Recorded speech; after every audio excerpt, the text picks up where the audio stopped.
What's up guys, Jean here, back with another review episode. Now I know that there are thousands of Chrome extensions out there on the Chrome extension store, so it can get kind of hard trying to figure out which ones might be best for you to use. So in this video I'm going to go ahead and point out 10 best Chrome extensions that I personally use, and we're just going to go ahead and jump right into it.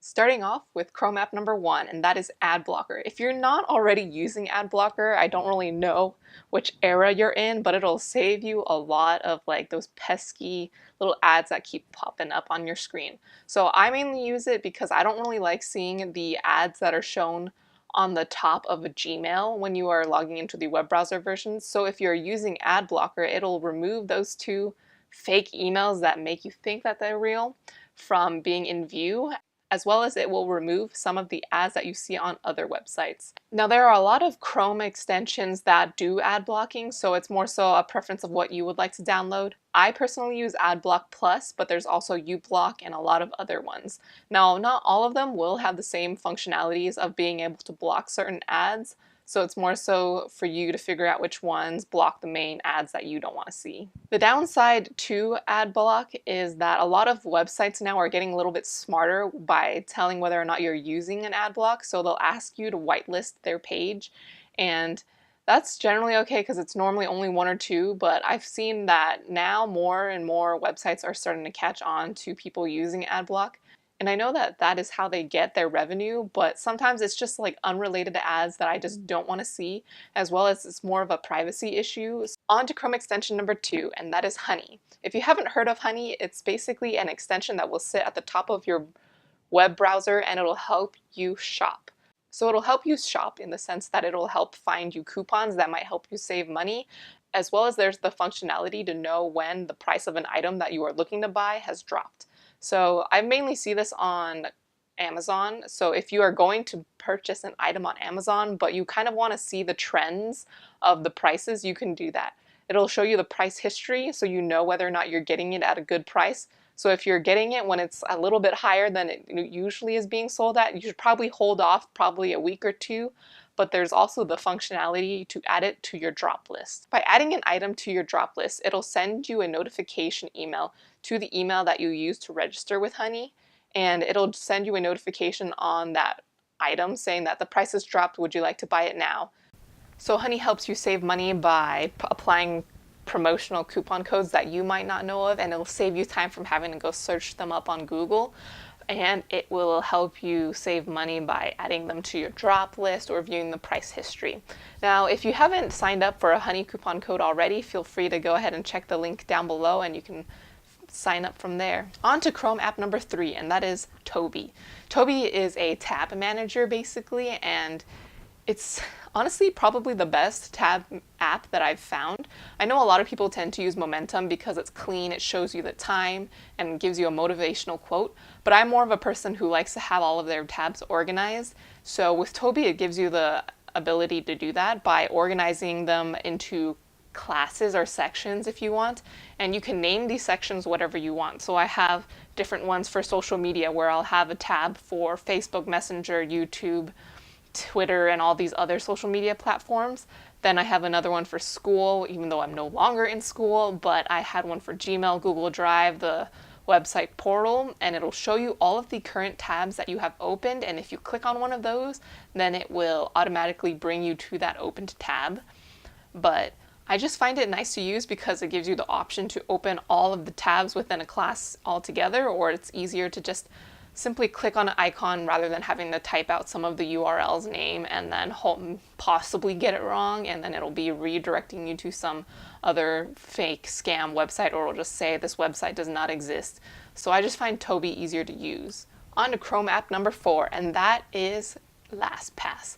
Now, if you haven't heard of LastPass before, it's basically a password manager, and I've mentioned it in a couple other videos that I've done, like the best free Mac apps, as well as 7 essential productivity apps college edition. If you haven't checked out those videos, I'll go ahead and leave a link in the description down below. But the reason why I love LastPass is that it's basically a one master password that will help you manage all of your other passwords, and When you're logging into a website for the first time and you don't have that password saved in your password vault, it'll ask you if you would like to save that password. And it just makes it a whole lot easier rather than having to enter things in manually and possibly getting them wrong, entering the wrong URL. And it's just nice to have overall. On to Chrome extension number 5, and that is HTTPS everywhere. Now, the reason why I love this app is because security is a big thing, especially today after finding out about a whole bunch of companies not really following the guidelines or policies that should be enforced. So a lot of websites might not be using HTTPS, which means secure connection for hypertext protocol something something. So basically it'll convert all of those websites that are not HTTPS to HTTPS. So if it's just regular HTTP, it'll just add that special encryption to have all of the information flowing between you and that website server to HTTPS, which is basically just it using a different port on your computer, which just makes it more secure. On to Chrome app number 6, and that is Pocket. Pocket is a nice tool to have in your tool belt because you might not have time to read all of the articles that you stumble upon and when you're searching the web because you might be on a train ride or you might not be in the zone to read it. So Pocket allows you to save articles to your Pocket. It has the option to send yourself notifications if you maybe don't have time to read it now, but you want to be reminded to read it again later. There's also a iOS app and other various apps that go along with it. So if you're not always on your laptop, it's nice to have. Now the 7th Chrome extension app that I recommend is Dark Reader. So if you are one of those that tends to use your computer late at night, then having Dark Reader is an essential because it'll help darken all of those bright white lights that you see on web pages. So you can toggle it on and toggle it off if it's on a website that you tend to like the whites versus the darks. So if there's a website that might not have the functionality to go dark, then it's no problem because you just have to click dark option on the Dark Reader. So there's a lot of options that show up when you click on the icon. So there's the option to toggle it on or off, as well as there are shortcut keys that you can have. So you can adjust the brightness, the contrast, the sepia, the grayscale, and a lot of more things. So it's nice to have the option to be able to adjust those different items. On to Chrome app number 8, and that is Grammarly. So Grammarly is, as if you couldn't tell by the name, a grammar tool helper. So if you're writing an email or something that might need to have correct grammar, and you possibly don't have great grammar like me, then this will help read through your message that you're trying to send and recommend different spelling check errors or different commas and punctuations that you could add to make your email be grammatically correct. Now on to Chrome app number 9, and that is HooverZoom. HooverZoom is basically just a tool that will enlarge images on your screen. So rather than having to zoom in 150% just to see what that image is saying or showing, you just hover your mouse over the image that you want to see and it'll enlarge it automatically for you, which is nice because then you don't have to save it as a image on your local computer. You also don't have to open it in a new tab or blow up your screen to an absurd amount of magnification. And finally on to app number 10, and that is mailtrack.io. So if you're one of those that tends to like to know if somebody has read your email or not, then mailtrack.io is an essential.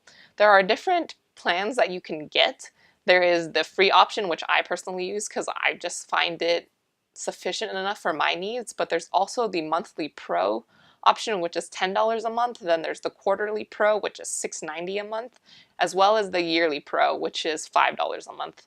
So they will show you the different options and functionalities that you get with the different steps, but I just find it, I just want to know if somebody has read my email or not. I don't really need to know what time or anything else. It's just nice knowing if somebody has read your email so that you can bother them again if they haven't responded back. Thank you guys so much for watching this video on my 10 picks for best Chrome extensions.